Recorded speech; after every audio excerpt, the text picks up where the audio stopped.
people don't take inventory every single day of their values, and they're so afraid of being a hypocrite. Having a chip on your shoulder is absolutely an ego thing, but remember, ego can motivate us. Good morning, everyone. It is the early edition of Office Hours, and I'm stepping right out of bed into this one, and I have my two incredible partners in crime, Next Level University, Kevin Palmieri, Alan Lazaros. Is that how I pronounce it, Alan? It's been like 6 years since we've been working together. No worries, it's Lazaros, but either way, honestly.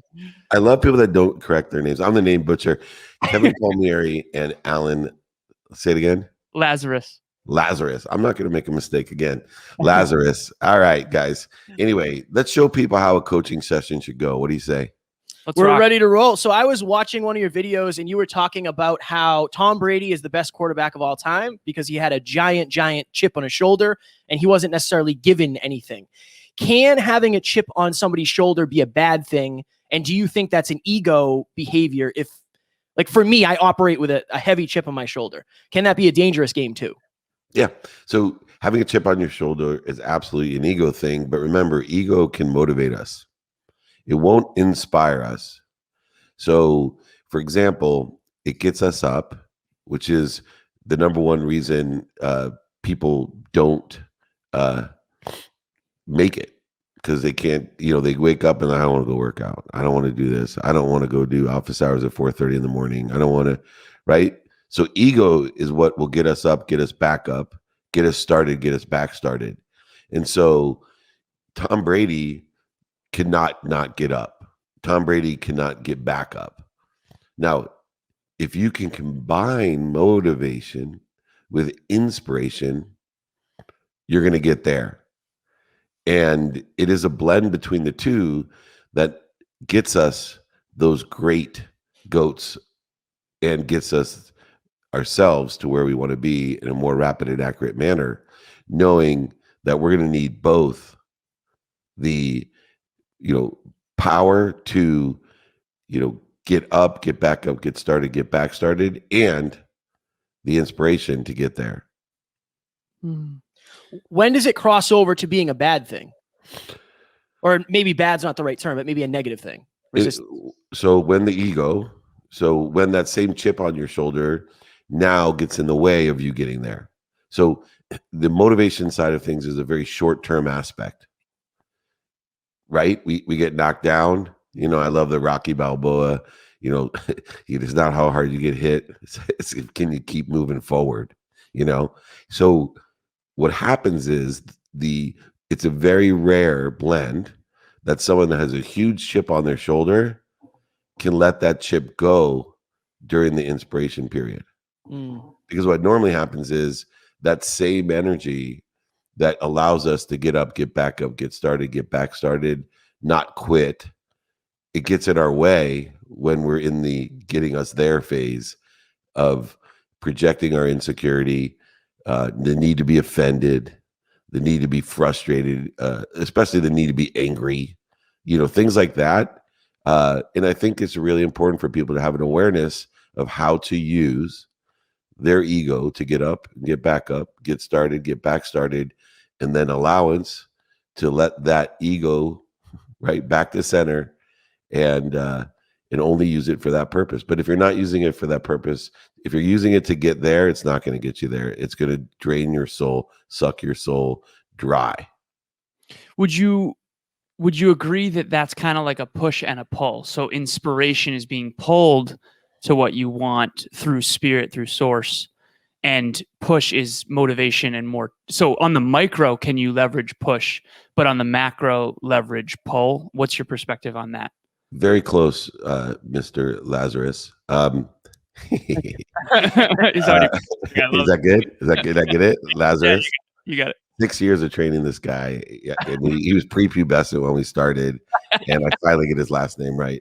So this is a nuance that is critical in shifting the paradigm of understanding. It's not a pull. We already are connected to.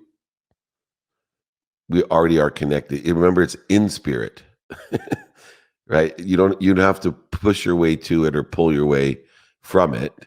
whichever way that goes.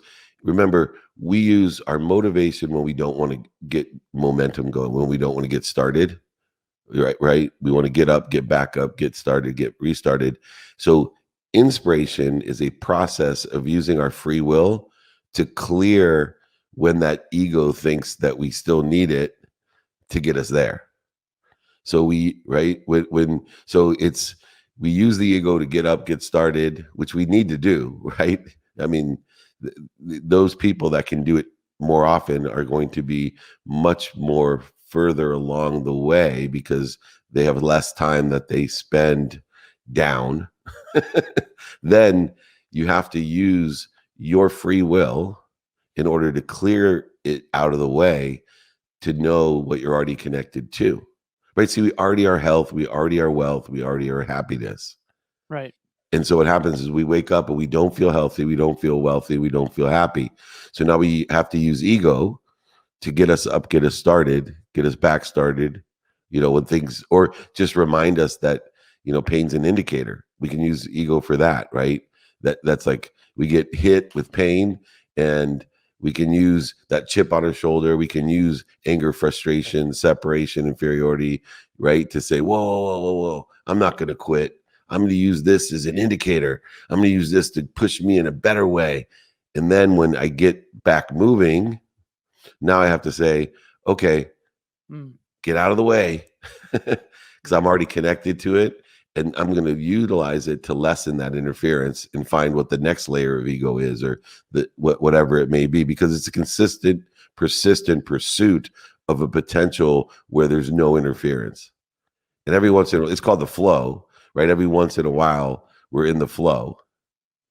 And, especially sports people understand, what it's like to see, a basket that's 6 times bigger than it normally is. Or, you swing the shot in golf and in your head, you're like, oh, and it lands right next to the hole and bops in.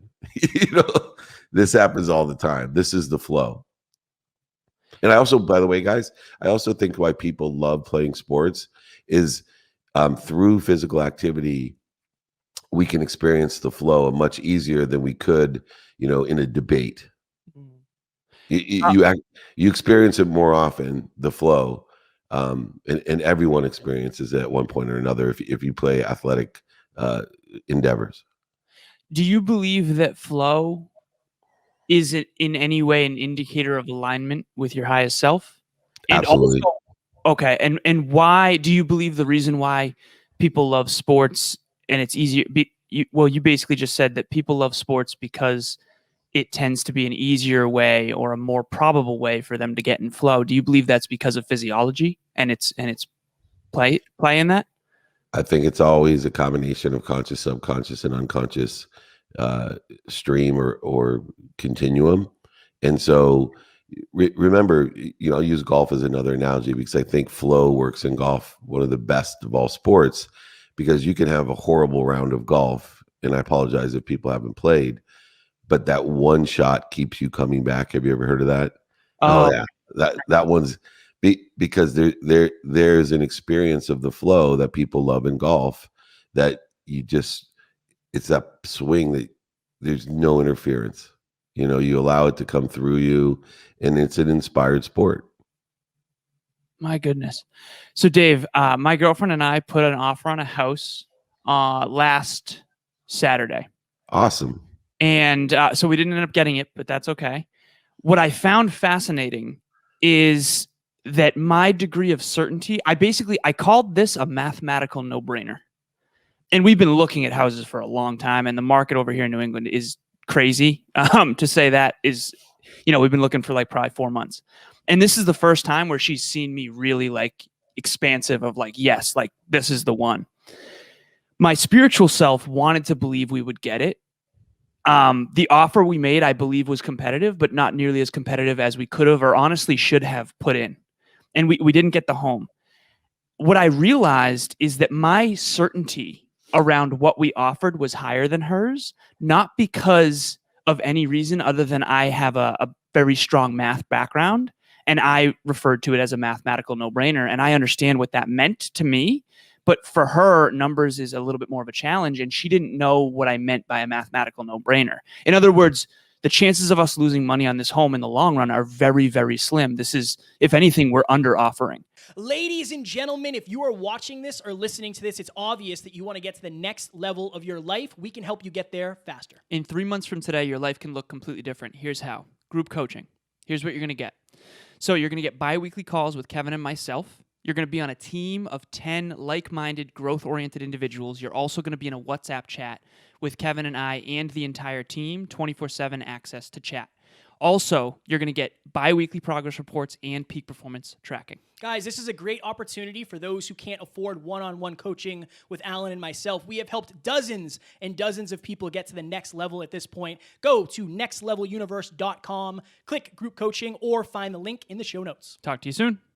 My spiritual self wanted to believe we would get the home, genuinely. My math brain was like, we won't.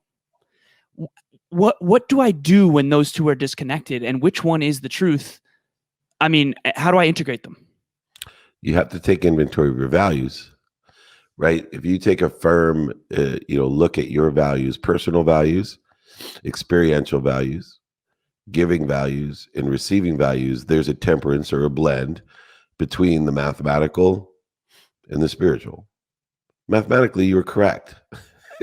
The probability was low in my consciousness. I used to count cards and blackjack and all that. Yeah. So mathematically, you're correct. So, I take myself out of the way. I don't have to be in control. I can't tell you how many homes when I was younger, I would put offers in and my wife would end up crying when we didn't get it, telling me, that was my dream home, blah, blah, blah, blah, blah, right? And then the next dream home came, and then the next dream home came. And we said, oh, thank goodness we didn't take that other. Oh, thank goodness. Right. Thank goodness. And, that situation and experience was just an indicator that there's something better for you, better in price, that this may not be the right place in the perfect time to have that specific. Well, I know for a fact that it's not the right place in the perfect time because something will or won't happen in order to do so. And there's so many extraordinary stories. One I really enjoy is Joel Osteen talks about how he ended up with a compact center. And I think there's 2 or 3 locations previous to finding the compact center, which he actually bought for $7 million, by the way. Wow. Talk about but wow. That like he had experiences of, he believed like you when he was about your age, he found a home, one of his first homes was, and he walked around the home like it was theirs. And they ended up not getting it. And it ended up being a great thing for them. And of course, they ended up getting a different home, which then ended up somebody wanted, and then they sold it for double the price and were able to buy it, and so on. These things happen every day. So I think you're just learning and experiencing and practicing tempering the pragmatic with the spiritual. Mm-hmm. And that temperance is one in which will guide you. But the only missing component is, how firmly ingrained were the values each day, because they change each day, because pragmatic circumstances change each day. So in order to evaluate the trajectory in which you want to proceed, you want to take inventory of your values, personal, experiential, giving, and receiving values. Personally, how important is this house to me? How important it is to my wife? How important is my wife's opinion to me personally?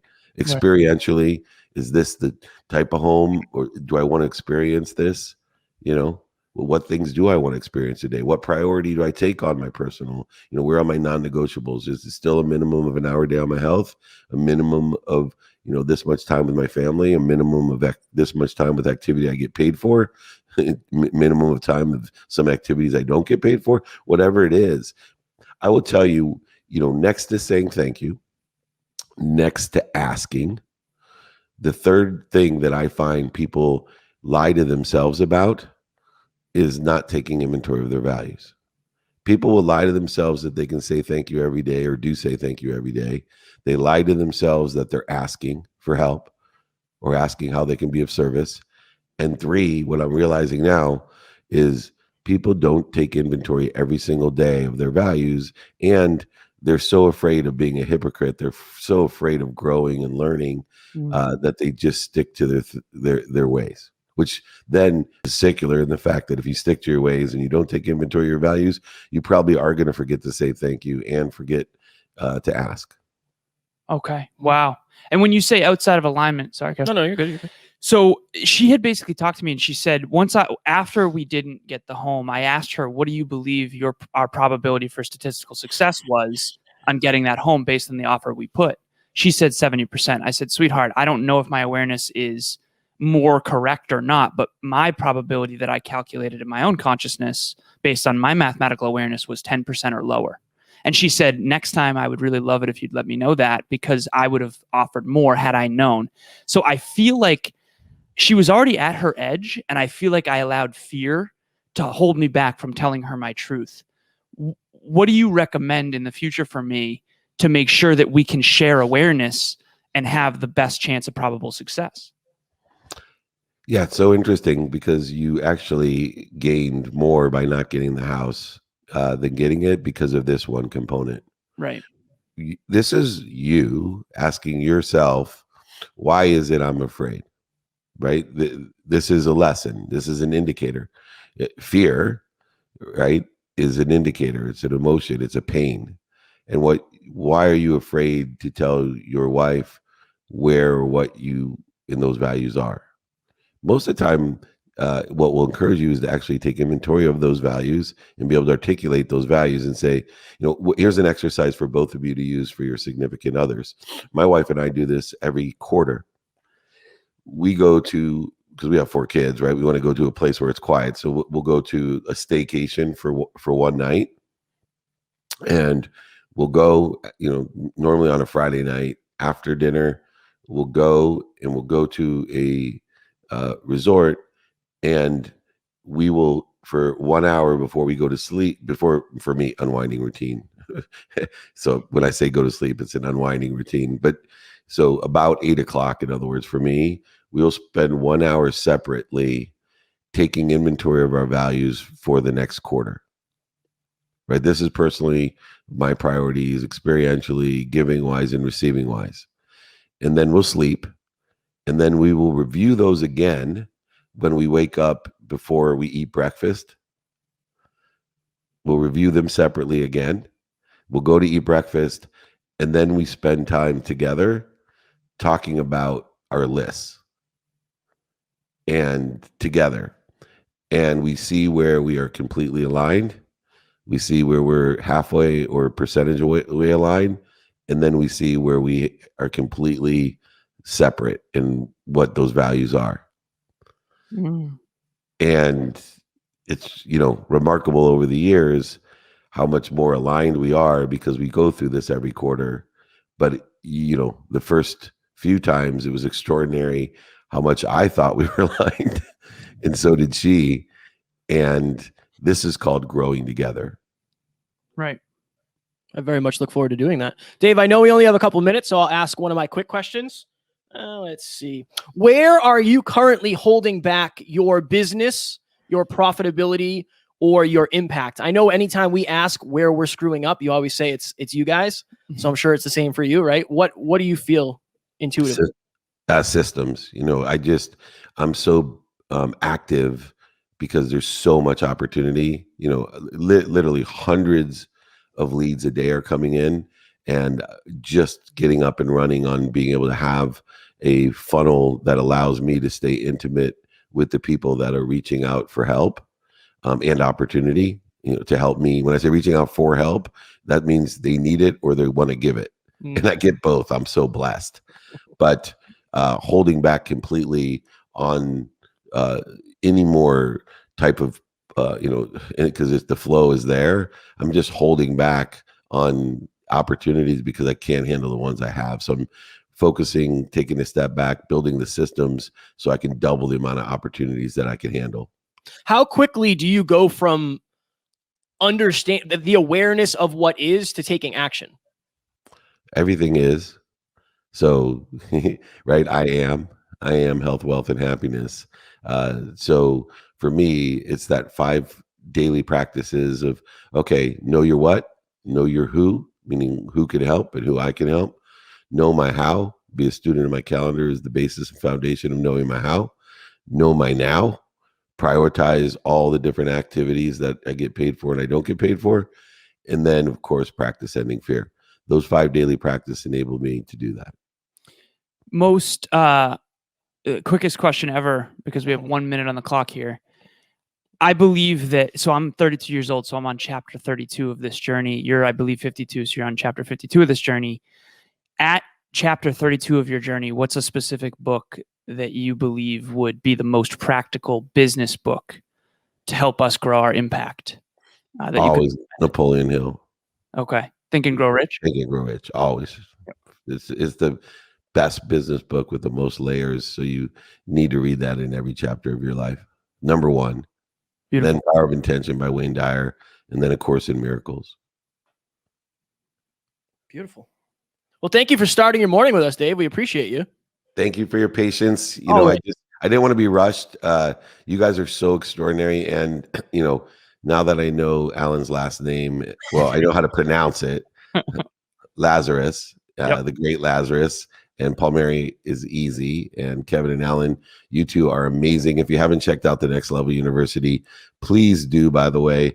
And thank you for going public with our sessions. I think, to me, it's my favorite podcast that I do with you two. So I hope you take that as a compliment. And I really enjoy doing this. We do too. We appreciate you so very much, Dave. So much love for you. You got it. We've learned so much from you. Thank you so much.